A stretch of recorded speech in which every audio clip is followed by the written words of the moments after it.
Some of the men watching this right now are gonna go on to do amazing things. I believe you are gonna do amazing things. Some of you are gonna be athletes, entrepreneurs, artists, teachers, gurus. Hey, some of you might even just be good husbands, great fathers who build up beautiful families, which, hey, that's just as powerful, bro. But none of this happens if you don't play the game. And by game, I mean the game of life. You know, we've all heard that quote, good things come to those who wait. Some people think that's straight out of the Bible. It's not. I think it was Abe Lincoln who counterattacked that idea and said, yeah, things may come to those who wait, but only the things left over by those who hustle. Like a video game, life is meant to be played. Life is meant to challenge the player. And I think when you look at your life kind of like as a video game, it becomes a lot more fun to play. You get into a flow state. Now there's 7 things that you need to focus on to win the game. This is gonna be a powerful video, so I encourage you to take out a notepad or something and write these things down, take some notes. Number 1, you must earn experience points. Notice the key word here, earn. When you're a young man, you start off as a noob. You don't know anything, right? You think you do, but you don't. And like a video game, you start off weak. Your stats suck. You got no weapons, no skills, no experience points. And the only way to boost up that XP is, hey, you gotta earn it. See, life isn't always gonna give you what you deserve. It's gonna give you what you earn. I remember back in elementary school, I got super intrigued with basketball. And so what did my dad do? Right away, he signed me up to a little city league. I entered it, and that first year, bro, I completely sucked. I was trash. I remember very specifically the last game of the season, there was this kid, and I was, you know, one of the guards, and every time I would dribble it down court, right at half court, he would always pick my pocket, and he would steal the ball from me and just go make a layup. And the coach would take me right out. And so after the game, I had tears in my eyes, and my dad held me and he's like, all right, you ready now? This off season, he told me, we're gonna work. And that's what we did for months. He had me outside in the freezing cold doing drills, and then when I was at home, he had me watching Pete Maravich tapes. And so by the time that next season started, game 1, I went off. I had no competition, bro. Every single game I was getting buckets and nobody could stop me. And I remember eventually I played that same kid again. And this time, every time he was coming down court, I was picking his pocket. This dude couldn't shake me. And I remember after the game, one of the refs, he came up to my parents and said, this kid right here, pointing at me, he's gonna get a full ride scholarship. So at that time, man, it was a great feeling. I felt on top of the world. I was the best in the league by far. And then once season 3 started, me and my family, we packed our bags, we moved down to California. First thing I did, I entered in a league. This time it was a different ball game. See, I didn't put into consideration that the competition down here in California near LA was gonna be a whole different ball game than it was up in Camas, Washington. It was basically like starting all over again. I was at that noob level and I had to work my way up. And it was wild because it made me realize, hey, maybe I wasn't as good as I thought. I went from being a starting guard to a freaking bench warmer. And I was bummed, but I realized that, hey, this is what I deserved. I earned this feeling of defeat. And now it's time to level up. It's time to gain some experience points and earn my position on that starting 5. And that's exactly what I did. See, most men these days have become entitled. They give up after a couple defeats, not realizing that life, it needs struggle. You need opposition. I mean, think about it. What if you bought a video game and it had no bad guys? What if it was like an open world kind of thing and there was no big bad boss, there was no challenges? I mean, what would be the point? You would take that game, you would grab your controller and just chuck it. Number 2, acknowledge the big boss. Now, in most games, every few levels or so, what happens? You always face up against this like big boss. And it takes you a while to defeat him, right? I remember when I was younger, I would play Super Mario Bros. And at the very end, you would go against Bowser, right? And I remember I'd get like all focused and stuff, and you know, I came all this way, I can't lose to him, and you know, I gotta get my girl Princess Peach, right? And this right here, this is kind of like that same conversation that you have to have with yourself. And that is, who is that enemy in my life right now? Who or what is that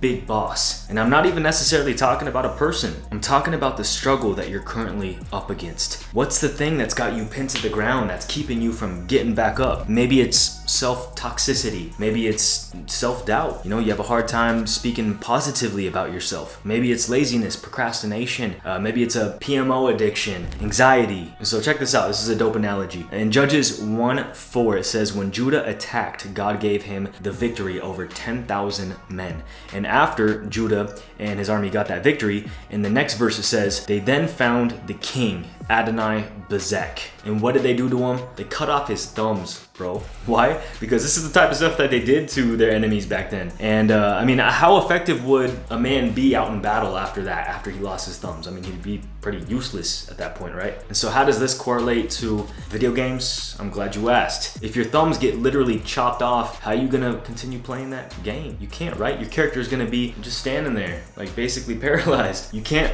press jump, you can't press hit or shoot or fire, you can't even move, you can't even run, bro. So the question you gotta ask yourself now is, hey, what in my life is taking my thumbs? Is keeping me from playing the game of life? What's paralyzing me? What's keeping me from taking action, from moving, from executing? Moral of the story, don't let your enemies take your thumbs. Continue playing your game. Number 3, realize that you already got everything you need. See, the problem isn't what you don't have. The problem is you don't know what you have. And ultimately, hey, the game sets you up to win, right? Like, think about it. I mean, yeah, it gives you challenges. It places opponents in front of you. It makes you face opposition. It doesn't just leave you out to die, right? What does it do? The game literally gives you the necessary things to help you overcome those challenges. It'll give you a map. It'll give you XP when you've earned it. It'll put weapons in your path for you to use. It'll give you opportunities to upgrade yourself, upgrade your armor. It literally sets you up to win. But of course, you have to play the game. You have to put yourself out there. Number 4, focus on the mission. Now, in all honesty, this is one of the things that I struggle with the most.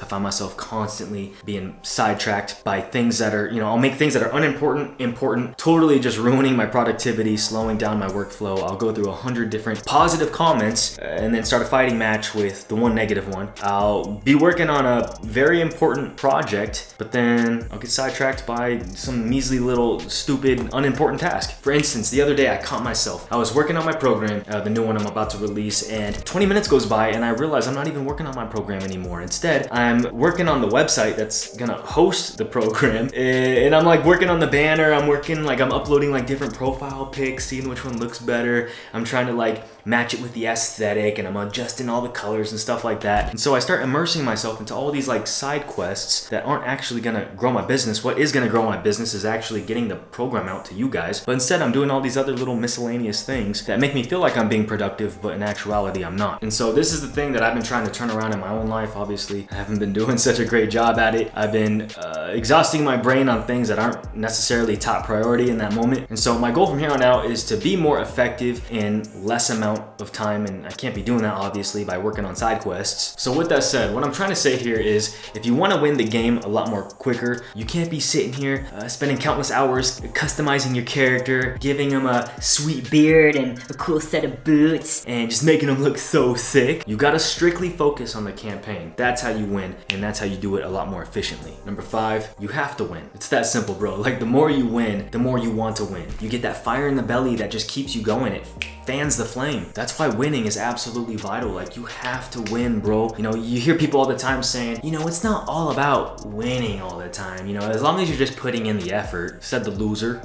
No, I'm just playing. I understand the quote, don't get me wrong.